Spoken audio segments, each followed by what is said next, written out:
Morning बेटा। बेटा अब कुछ बेसिक टर्म्स के बारे में पढ़ते हैं, ठीक है। आइसोबार, आइसोटोन्स, आइसोडाइवर्स क्या होते हैं पढ़ा हुआ अभी आपने। तो एक एलिमेंट को जब रिप्रेजेंट करते हैं तो उसके लेफ्ट में आप लिखते हैं एटॉमिक नंबर, ठीक है, और ऊपर वाले कॉलम पे क्या लिख देते हैं उसका मास नंबर। यहाँ आप लिखते हैं इसका मास नंबर, यहाँ पे लिखते हैं एटॉमिक नंबर। तो बेटा ये जो Z है ये एटॉमिक नंबर है, ये क्या रिप्रेजेंट करता है? It represent the number of protons, number of protons, ठीक, इज इक्वल टू क्या होता है? Number of electron.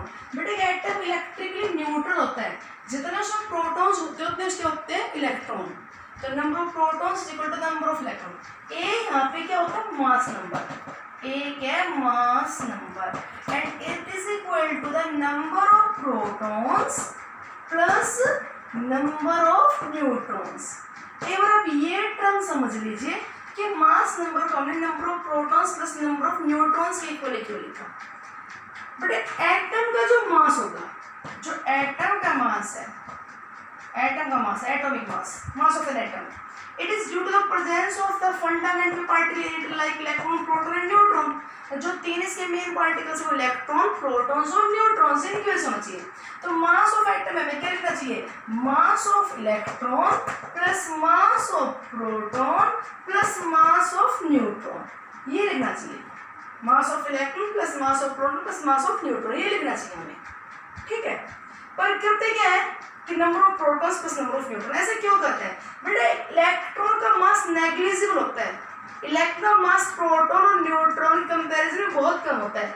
एग्जैक्टली हमें मास याद रख लीजिए कि प्रोटॉन का मास होता है बेटा 1.672 इंटू 10 की पावर माइनस 27 kg, ओके, और न्यूट्रॉन का मास होता है 1.675 10 की पावर माइनस 27 kg। तो प्रोटॉन का न्यूट्रॉन मास लगभग बराबर है। और बेटा इलेक्ट्रॉन मास होता है 9.1 10 की पावर माइनस 31 kg। तो approximate to proton and neutron mass of electron 10,000 times less. तो as compare to proton and neutron electron is of negligible mass. तो इसकी वजह से मास ना के बराबर, लाइट पार्टिकल बोलते हैं, light particles, very light particle. तो जो मासिव पार्टिकल्स एटम है, मतलब जिसके से एटम का मेनली मास है वो प्रोटॉन्स एंड न्यूट्रॉन्स। तो इसलिए जब भी मास नंबर की बात आती है तो हम किसकी बात करते हैं? Number of protons. तो अब एक बात और यहाँ पे, ठीक है, इलेक्ट्रॉन का मास नेग्लिजिबल है, इलेक्ट्रॉन इसलिए हमने हटा दिया। फिर यहाँ पे जब मास की बात आए तो why we take the number of protons, why we do not take mass of proton and mass of neutron? हमें तो बोलना चाहिए कि मास ऑफ प्रोटॉन और क्या लीजिए? मास ऑफ न्यूट्रॉन लीजिए। नंबर क्यों लेते हैं? वो बेटा इसलिए, देखो एक प्रोटॉन का मास कितना है इतना, आपको याद होता है इक्वल टू नियरली 1 AMU।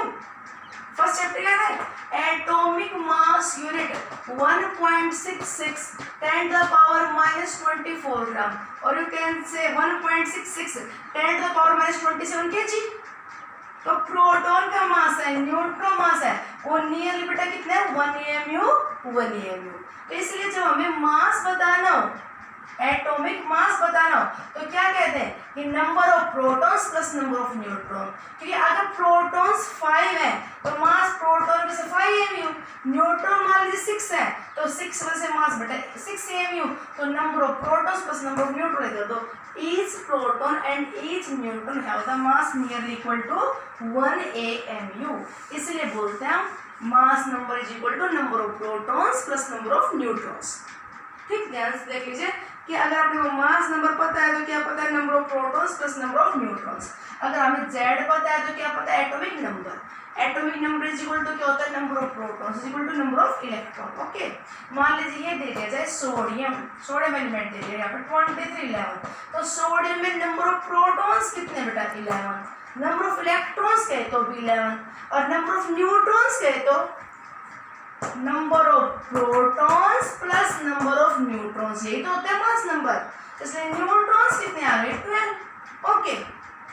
अच्छा ये कहा जाए कि what is the mass of sodium ion? Sodium ion का मास क्या है? तो बेटा जो सोडियम का एटॉमिक मास है वही किसका है? सोडियम आयन का। कि बेटा जब आयन बने तो क्या हुआ? There is loss of electron, और यहाँ पे क्या है 23, तो यहाँ पे भी क्या लिखोगे आप 23 AMU। इलेक्ट्रॉन निकला है, इलेक्ट्रॉन की वजह से एटम का मास ना इंक्रीज होगा ना डिक्रीज। मास इंक्रीज और डिक्रीज करने के लिए जो रिस्पॉन्सिबल है, जो मासिव पार्टिकल है, वो बार बार बोल रहे हैं प्रोटॉन और न्यूट्रॉन। और ये दोनों के दोनों मासिव पार्टिकल रदरफोर्ड ने बताया था कहाँ प्रेजेंट होते हैं बेटा, ये न्यूक्लियस में। Whole of the positive charge, whole of the mass concentrated in a very small region that is known as nucleus. Nucleus present होता है। और केमिकल बॉन्डिंग में इन्वॉल्व कौन होते हैं, इलेक्ट्रॉन्स। तो इलेक्ट्रॉन आएंगे, इलेक्ट्रॉन जाएंगे। तो इलेक्ट्रॉन के आने या जाने से मास चेंज नहीं होगा, जो एटम का मास है वही आयन का मास होगा। मास कहते हैं नाइट्रोजन का मास है 14 AMU, बेटा नाइट्राइड आयन का भी मास क्या होगा, वही 14 AMU। Mass due to protons and neutrons which present in nucleus that not involve in reaction. Electron के आने या जाने से मास चेंज नहीं करेंगे। ओके, आयरन का एटॉमिक मास 56 AMU है।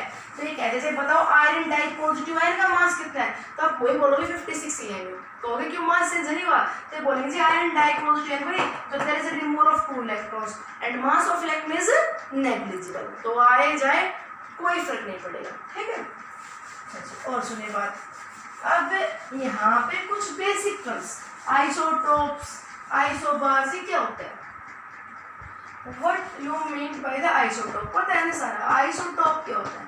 तो isotopes are the atoms of the same element which have similar atomic number but different mass number। बोलते atoms of same element, atoms of same element. बेटा एक element के atoms हैं, तो एक एलिमेंट के एटम्स है तो उनका एटॉमिक नंबर तो सेम ही होगा। एवरी एलिमेंट है यूनिक नंबर, तो उसका एटॉमिक नंबर तो सभी का सेम ही होगा, but differ in mass number. तो chlorine 35, chlorine 37, so these are the isotopes having the different mass number, atomic number same, ठीक। These two are differ in the number of neutrons। यहाँ पे number of proton तो बराबर ही है, means 35 is equal to क्या होगा 17 plus number of neutrons, ठीक है। 37 is equal to क्या होगा 17 plus number of neutrons। तो it means we can say isotopes have the same atomic number but different mass number, or you can say isotopes have the same atomic number and different in number of neutrons। इन सब बातों का ध्यान देना बेटा, multiple object आते हैं question, multiple objective में उनमें बात आती है कि क्या आइसोटोप्स डिफर होते हैं नंबर ऑफ न्यूट्रॉन्स। तो यस, क्योंकि उनका मास नंबर अलग अलग होता है, मास नंबर अलग अलग है, और नंबर ऑफ प्रोटॉन्स क्या है बराबर, तो differ in the number of neutrons. Okay, अच्छा ये कह दिया जाए find out the average atomic mass of N isotope. ये पिछले चैप्टर में पढ़ा था, फिर सुन लीजिए कि आप एक एलिमेंट का average atomic mass find out कीजिए। बेटा average atomic mass find out करते हैं अबंडेंस के अकॉर्डिंग। कह दिया जाए क्लोरीन 35, नेचर में 75% मिलता है, तो नेचुरल अबंडेंस 75 इंटू 35 कर दो। जबकि 37 वाला 25% मिलता है, तो 25 कर दो, डिवाइड बाई 100 कर दीजिए, अपने पास क्या आ जाए बेटा एवरेज एटॉमिक मास।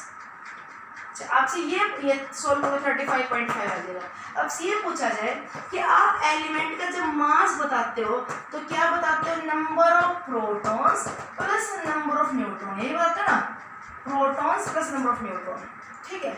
और एक एटम में क्या नंबर ऑफ प्रोटॉन्स या नंबर ऑफ न्यूट्रॉन्स फ्रैक्शनल होते हैं, मीन्स ऐसा होता है कि एक एटम में प्रोटॉन 1.5 हो, एक एटम में न्यूट्रॉन 2.8 हो, ऐसा होता है क्या। Protons and neutrons are not be fractional, इसका डिवीजन पॉसिबल नहीं है, 1.5 3.5 प्रोटॉन न्यूट्रॉन नहीं मिलेंगे। तो जब प्रोटॉन फ्रैक्शन नहीं है, न्यूट्रॉन फ्रैक्शन नहीं है, तो why we sometimes get fractional atomic mass. हमें एटॉमिक मास फ्रैक्शनल क्यों मिलता है, बात समझे कि मास बराबर number of proton plus number of neutron. Proton का मास 1 AMU, न्यूट्रॉन मास 1 AMU, तो ना न्यूट्रॉन फ्रैक्शन ना प्रोटॉन फ्रैक्शन, तो मास फ्रैक्शन क्यों आता है, तो बेटा मास फ्रैक्शन इसलिए आता है because some elements exist in nature in the different isotopic form and their isotopes have the different masses, so we have to express their average mass। जैसे क्लोरीन का 35 और 37 फ्रैक्शनल मास तो नहीं है, पर जब भी हम क्लोरीन का मास लेते हैं 35.5 लेते हैं। तो क्यों लेते हैं? क्योंकि क्लोरीन 35 नेचर मिलता है 75%, 37 वाला मिलता है 25%, तो हम इनका एवरेज वैल्यू लेते हैं। वो एवरेज वैल्यू फ्रैक्शनल आती है बेटा। कोई कहते बताओ नेचर में 2 आइसोटोप है, बोरोन के बोरोन 10 और बोरोन 11, एवरेज वैल्यू अगर 10.8 है तो आप इनकी नेचुरल अबेंडेंस बताइए। तो एवरेज 10.8, नेचुरल अबेंडेंस बतानी है, एक की मान लो x, एक की मान लीजिए बेटा 100 - x, तो 10 वाला कितना x, 11 वाला कितना 100 - x और डिवाइड बाई टोटल 100 से डिवाइड कर दो, अपने पास x की वैल्यू आ जाएगी। थ्योरी में पूछ ले बताओ एवरेज एटॉमिक मास क्यों आता है, तो क्या बताओगे? Some element exist in different isotopic form. तो क्या होता है? These isotopes have the different masses. So we have taken their average value. वो average value fractional आ जाती है। जैसे बोरोन 10 या बोरोन 11 ये फ्रैक्शनल नहीं है, इनकी एवरेज वैल्यू फ्रैक्शनल आ गई। 35 या 37 फ्रैक्शनल नहीं है, इनकी एवरेज वैल्यू फ्रैक्शनल आ गई। ओके, और ऐसे क्वेश्चन भी अपने करने आने चाहिए। तो ये आइसोटोप से रिलेटेड कुछ बातें। No isobar. What are isobars? Isobar क्या होते हैं? किन्हें बोलते हैं आइसोबार? तो isobars are the atoms of different element, differ in atomic number. जब डिफरेंट एलिमेंट के एटम है थोड़े differ in atomic number but same in mass number, है ना? मास नंबर जैसे argon 40, calcium 40, atomic number different है but mass number same. What are isotones? Isotones क्या होते हैं? आइसोटोन्स क्या होते हैं? तो isotones are the atoms which have the same number of neutrons. Isotones और आइसोन्यूट्रॉनिको मतलब these are the same number of neutrons, जिनमें number of neutrons बराबर होने बोलते हैं। But isotones number of neutrons equal होंगे। जैसे आपको ये कह दिया जाए कि बताइए what is the relation between these two, इन दो में क्या रिलेशन है, ये देखिए इन दोनों में क्या रिलेशन है। तो बेटा अब यहाँ पे देखो नंबर ऑफ मास नंबर की बात करें अलग अलग, एटॉमिक नंबर की बात करें तो डिफरेंट, तो ना तो आइसोटोप और आइसोबार है। न्यूट्रॉन्स निकालो 31 - 15 16, 32 - 16 16, तो इनमें नंबर ऑफ न्यूट्रॉन्स इक्वल है, तो दीज आर द आइसोटोन्स। ये कह दिया जाए an element represented as this, another represented as this, A का मास एटॉमिक नंबर Z1, इसका atomic number Z2, mass number A1, mass number A2, और ये कहते हैं if given that A1 - Z1 is equal to A2 - Z2, what is the relation between X and X dash? X और X dash में क्या relation है?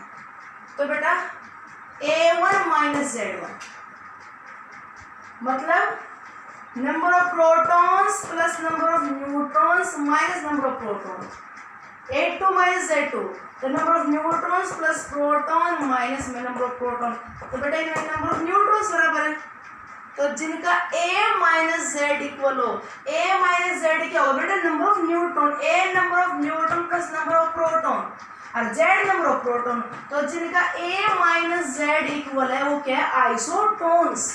जिनका A - Z है वो इक्वल वो आइसोटोन। कहते हैं isotones have the same number of neutrons, yes. Isotones have the equal value of A - Z, तो ये भी yes.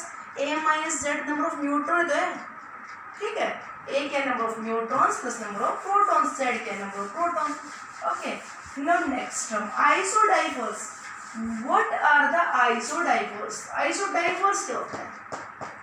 आइसोडाइवर्स, but isodiapers are the atoms which have the same value of, या तो जिनका n-p सेम हो, या तो आप क्या कीजिए जिनका n-p सेम हो, या क्या तो जिनका A-2Z सेम हो। पहले तो आप ये देख लीजिए कि A-2Z n-p के बराबर ही है, तो A को आप क्या लिख सकते हो? A is n plus p, okay. Number of neutron plus number of proton 2Z 2p, Z is the number of protons, तो बताओ p से p कैंसिल हो गया, तो A - 2Z is equal to बोलो n - p आ गया कि नहीं? तो जिनका n - p या A - 2Z इक्वल होने क्या बोलते हैं? आइसोडाइवर्स। फॉर एग्जांपल ये दे दिया जाए यूरेनियम 238 और थोरियम 234, देखो बेटा पूछ ले जाए कि what is the relation between these to, तो रिलेशन देखें, देखो एटॉमिक नंबर डिफरेंट, तो आइसोटोप्स तो है नहीं। मास नंबर डिफरेंट, आइसोबार्स मिलेंगे। आइसोटोन्स में नंबर ऑफ न्यूट्रॉन्स बराबर होते हैं, नंबर ऑफ न्यूट्रॉन निकालोगे तो 238 माइनस 92 कितना का 826 और 39 146, यहाँ पे निकालोगे 234 90 4 144, तो नंबर ऑफ न्यूट्रॉन्स भी डिफरेंट। तो बेटा ये आइसोटोन्स, आइसोबार, ये आइसोटोप तो नहीं है। अब इनका निकालो n माइनस पी, n निकाला था अभी निकाला था 146 आया था ना, n माइनस पी तो 92 और करो माइनस कितना हो गया 4 और 50 54 आ गए। इसका निकालो n माइनस पी, तो n कितना है 234, n की वैल्यू निकाले n माइनस पी, तो बेटा n की वैल्यू निकाल रही पहले मैं, तो ये तो हो गया n, सुन लो बात, ये तो हो गया मैं समझा तो एक बार कि a माइनस 2 या d माइनस पी है, तो n क्या होगा 234 माइनस 90 और n माइनस पी, तो माइनस पी का तो 90 और करोगे ना एक बार तो होगा ना a माइनस 2z, और एक करना a माइनस 2z बेटा कितना आया 54। तो बताओ इन दोनों का a माइनस 2z इक्वल है, आप निकाल के देख लेना, इनका a माइनस 2z इक्वल होता है isodiaphers. Okay, now what are isosters? Isosters क्या होते हैं? तो बेटा आइसोस्टर्स सुनो एक बार क्या होते हैं आइसोस्टर्स।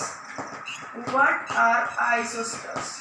Isosters are the molecules which have the same number of atoms, which have same number of atoms as well as same number of electron। Isosters क्या होते हैं? Isosters क्या होते हैं?